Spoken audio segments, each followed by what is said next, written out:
Hi, my name is Lior Lustig, and I work for Nadlan Capital Group.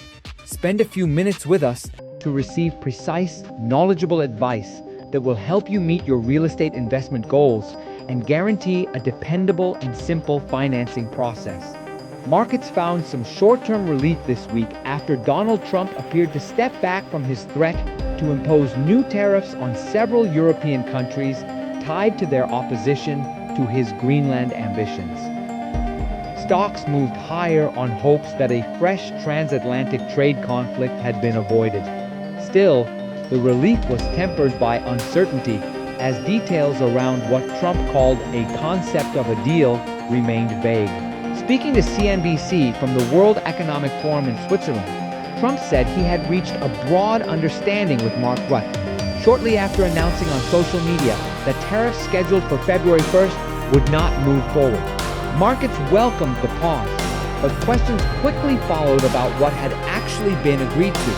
Trump described the discussions as part of a long-term effort tied to U.S. national security and access to strategic minerals, highlighting Greenland's growing importance as Arctic shipping routes open and competition with Russia and China intensifies. What was missing, however, was confirmation from Denmark or Greenland itself.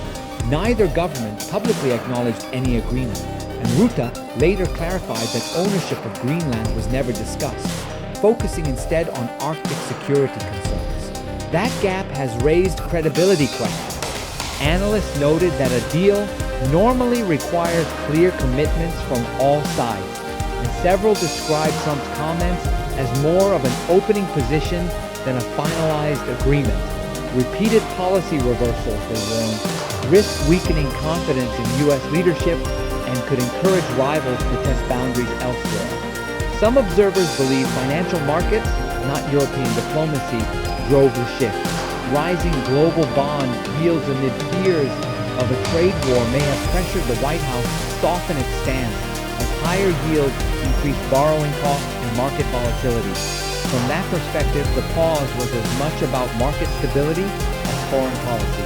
For now, tariffs are off the table and markets are calmer, but without clear terms or joint statements, uncertainty remains. Europe may have avoided an immediate shock, yet policymakers and investors are left bracing for more volatility as questions around trade, security, and trust continue into 2026.